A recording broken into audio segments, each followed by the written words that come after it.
that you are doing each and every question in the fluid statics practice paper without leaving.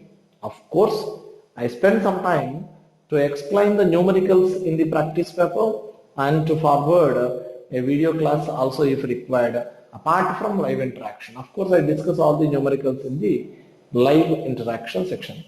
But still, if required, I make a separate class for few more numericals and I send a video class to you. You don't worry.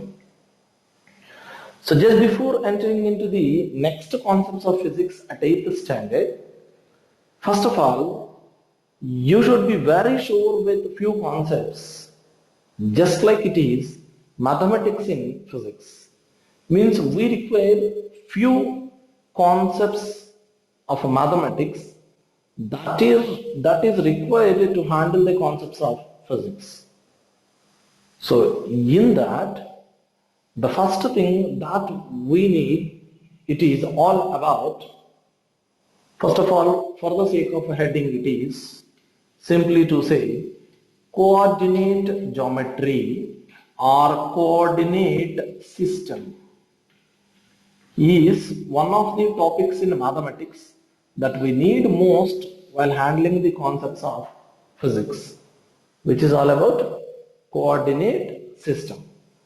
Of course, you have got the few basics of a coordinate system even at 7th standard which were explained, but still I wish to give more clarity at 8th standard which can't be handled again, which can't be revised, which will not be revised further at higher standards.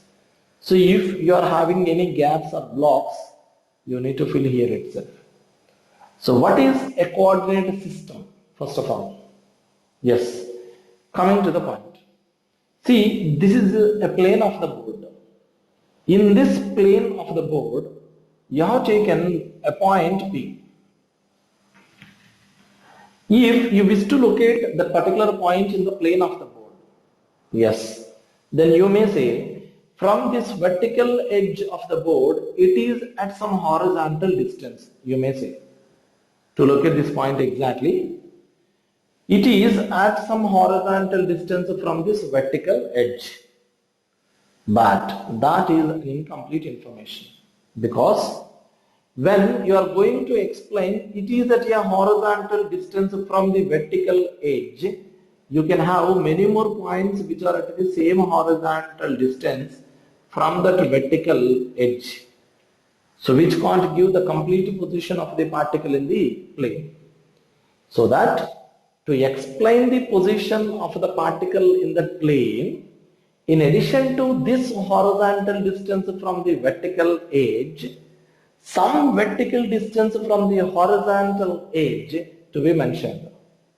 Then if you mentioned clearly the horizontal distance from the vertical edge and the vertical distance from the horizontal edge, yes, you can locate your unique point P in the plane.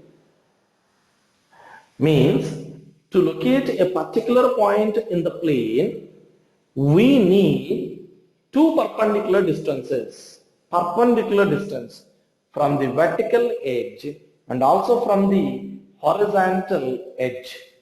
So why are you talking about these edges?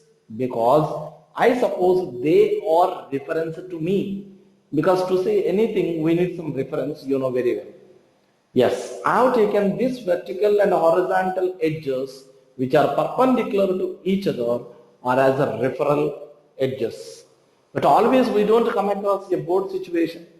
So that here we take two perpendicular lines, one is a horizontal line, another one is a vertical line, as a reference lines. To explain the location of the point in the plane, we give the horizontal distance from the vertical line and vertical distance from the horizontal line. Of course, these two referral lines are known as axes. AXIS, axis singular, AXES, axis plural.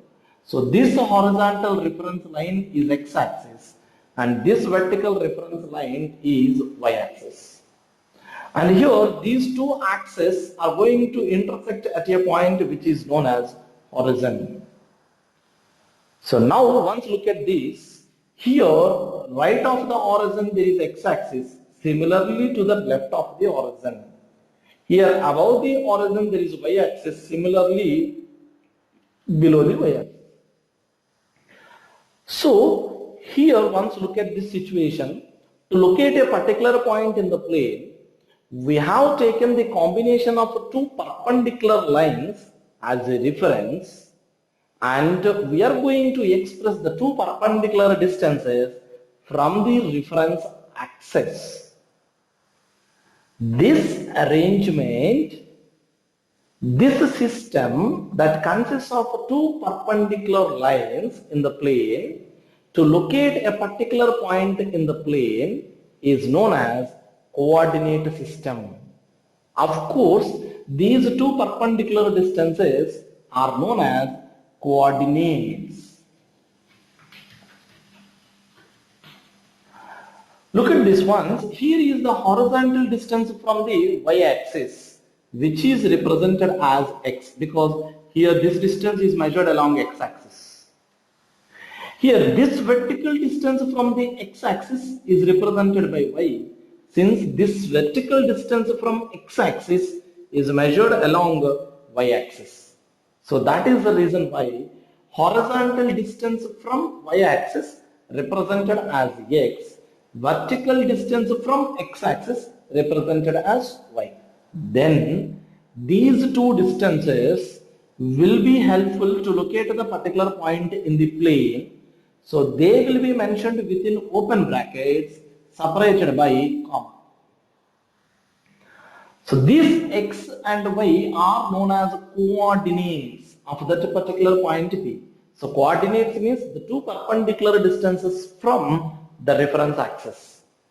So x coordinate indicates horizontal distance from y-axis. Y coordinate indicates vertical distance from x-axis. So the coordinates of the particular point means the distances which are represented within open brackets separated by comma. So x comma y. And this combination is known as an ordered pair.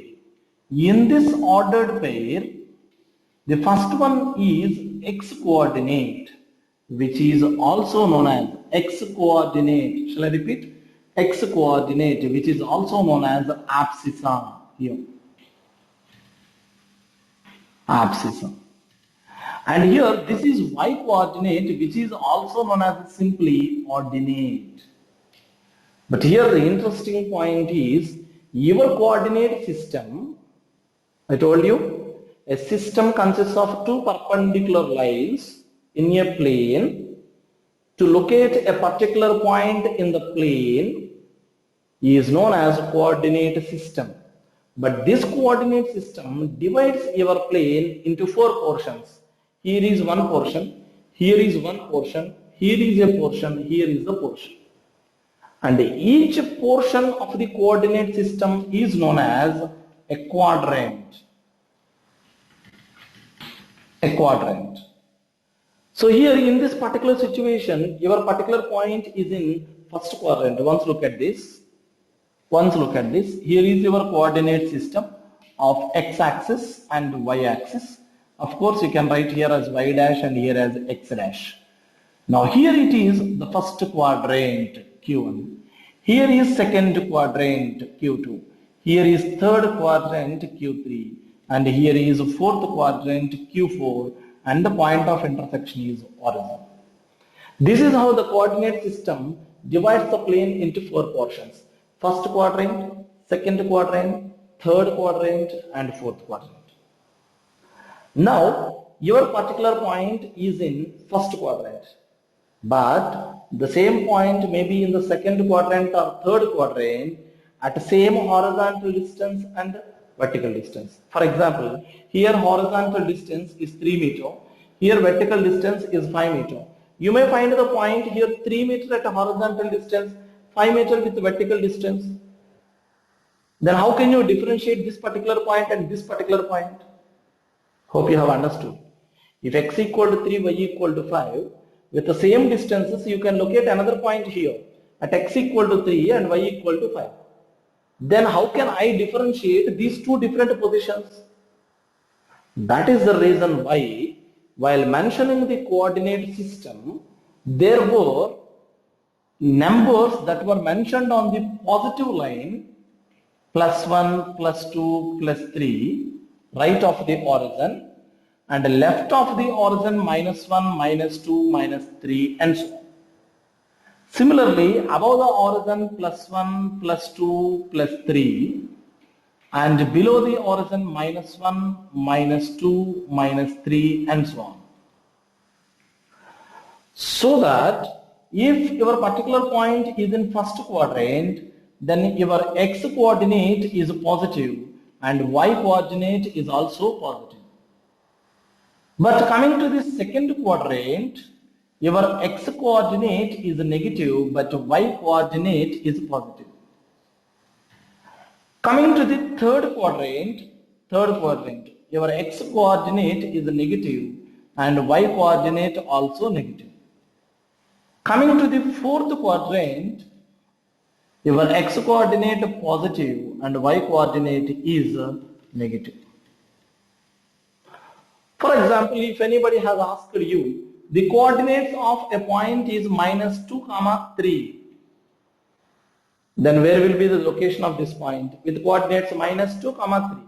X coordinate negative, y coordinate is positive. So x negative, y positive will be in the second quadrant. So this point lies in second quadrant. Where it lies? -2 x coordinate means the horizon here, this x coordinate represents the vertical distance from the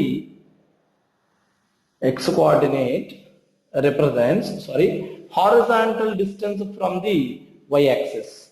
So horizontal distance from y-axis. As it is minus, you have to go to the left. And this y coordinate indicates vertical distance. Vertical distance is 3. Horizontal distance is -2, but vertical distance is 3. Means your point will be located here exactly. Because here it is -2 and here it is 3. This is the location of the point. Because here x coordinate means the horizontal distance 2 units, but negative. Y coordinate is vertical distance. So your point will be located here. So this is how the location of a point in the plane can be done using a coordinate system. Apart from this, of course, one more point.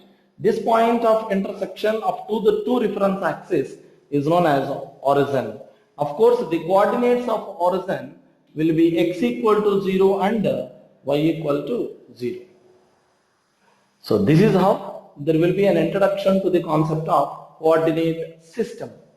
Apart from this coordinate system will help us to go for a diagrammatic representation for any mathematical equation. Of course, the mathematical equation should be in two variables. One is x, another one is y. Because usually in an ordered pair, there will be x coordinate and y coordinate. So that if any mathematical equation in two variables, such mathematical equations can be assigned to a diagrammatic representation using the coordinate system. Of course, such diagrammatic representations are called graphs. So a graph is a diagrammatic representation given to a mathematical equation. But anyway, just getting into the deeper concepts of coordinate system required for physics, this is all introduction. Now we discuss a little more detail about the coordinate system. Yes, once look at this here. Here, this is the coordinate system. X-axis and y-axis. Here is the origin. Now in this coordinate system, I have taken a particular point whose position coordinates are 2, 3. Let me join this point to the origin so that I have got a line that is passing through the origin.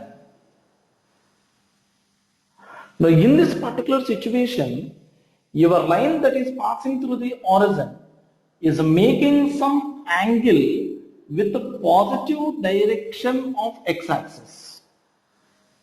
This line joining your particular point from origin is making some angle with the positive direction of x-axis. Then this angle explains about the inclination, or simply to say the slope of a line, which is represented by the letter m, slope, and which is given by the equation m equal to tan theta. Of course, something is running your mind. Sir, my line is not in this way. Of course, here is my line that is passing through origin. For example, here is my line. Yes, then the angle made by this line with the positive direction of x-axis, here to here, here to here, this total. Of course, you can suppose if this angle is alpha, for example, and here it is 90 already, the 90 plus alpha is the angle made by this line with the positive direction of x-axis. Then the slope can be written in the second case. In the second case, slope will be equal to tan of 90 plus alpha. Because your line is going to make an angle 90 plus alpha with the positive direction of x-axis. This angle you should not take, because this is the negative direction of x-axis you have learnt already. So, if your line is going to make some angle with the positive direction of x-axis, then slope of that line is given by an equation m equal to tan theta. This is the point that what you need to understand about the slope of a line, which is represented by the letter m. Apart from this, once look at this different example here. Once look at this. This is x-axis and this is y-axis. I have taken two different points. One is A and another one is B here. Two different points in the plane, and there is a line joining A and B. I have got a line joining the two positions A and B.